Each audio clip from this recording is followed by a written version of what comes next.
Greetings, everybody. This is Monkey, aka the Dark Tuber, and my co-host, the Furry King. Hello. Um, this episode is on my two favorite spy films. So many have came out that are good, but only two have came out that I feel are the best, in my opinion. My favorite two. Um, um, the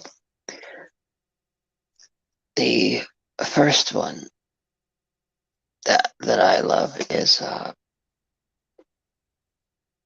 so awesome to me, so wonderful, so spectacular. It's just the best spy film in every single way. From everything, just I love everything about it. And yes, I'm still feeling as I did in the previous live stream, but I had planned this live stream and I was not going to not do it. I had planned it and I am following through with it. Well, so the so the one I'm talking about that is my number one favorite is and yeah is yeah I love it more than yeah I love it more than anybody else in the United States probably. I know somebody that loves it just as much in the UK, but this film I love more than anybody in the United States, without stepping on anybody's toes, because I don't think I've heard them say it was their favorite of favorites.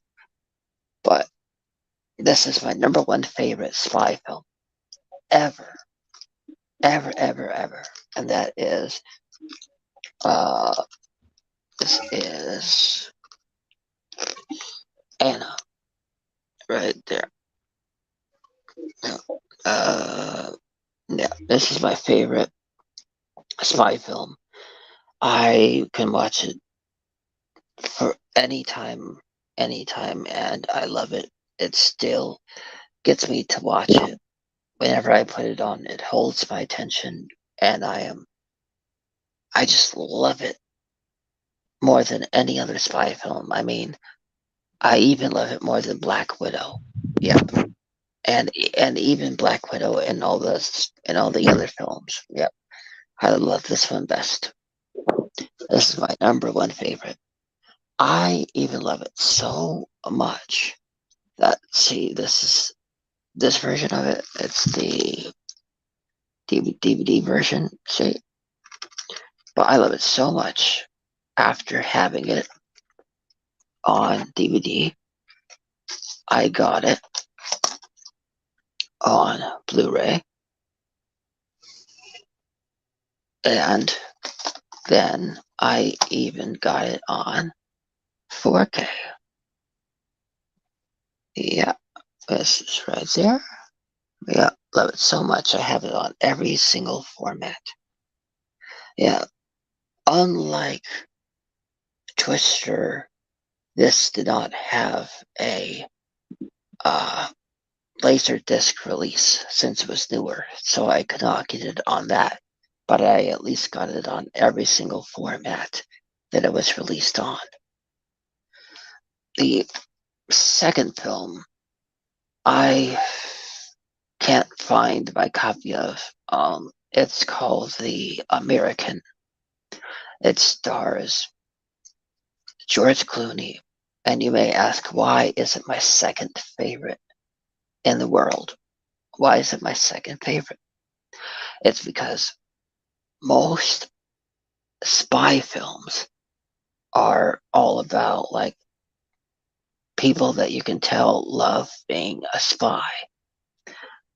Um, except the Daniel Craig films, but that's that's kind of why everyone thought he was a little bit not like the rest, but the even those films have a bit of personality to them. But the American is it's just you they put um they put a they make it to where it feels like being a spy is almost a burden.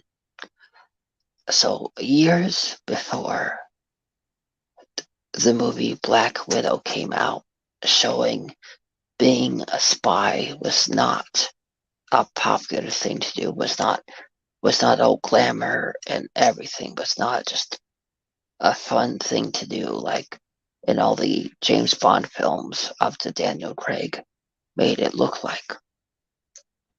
This film came before that, and it showed how a life of being a spy turned George Clooney's character into such a basically it showed that when you spent your entire career having no friends, conversing with nobody, that you become dull.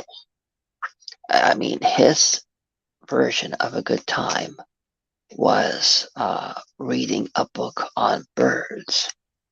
On birds, yeah, a book all about the different kinds of birds that are out there. That's what he considered a good time.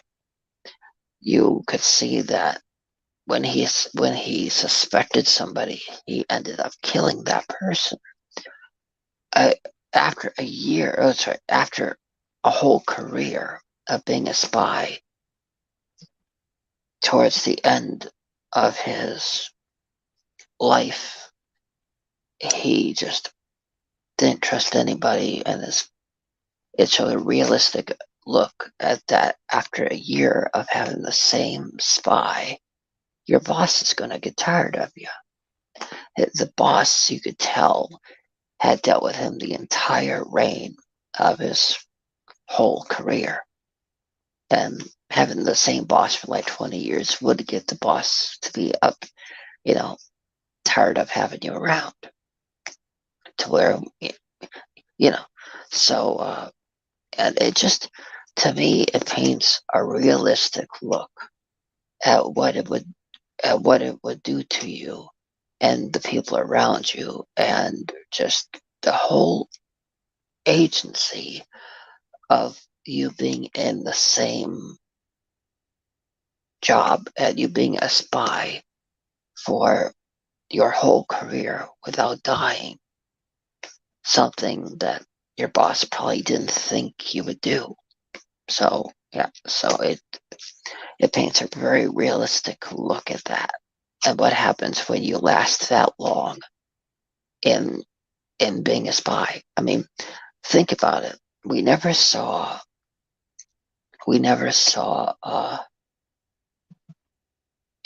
the the closest we got to films like that of older spies were in the Roger Moore films, where it was getting pretty uncomfortable towards the end of those films. Um, but yeah, so this also paints a it just you know so those are my two favorite spy films. Uh, uh, this one, like I said, uh, this one is my first favorite, and the other is the one I can't find right now. But um, yeah. So Fairy King, you've probably seen spy films. What are your two favorites?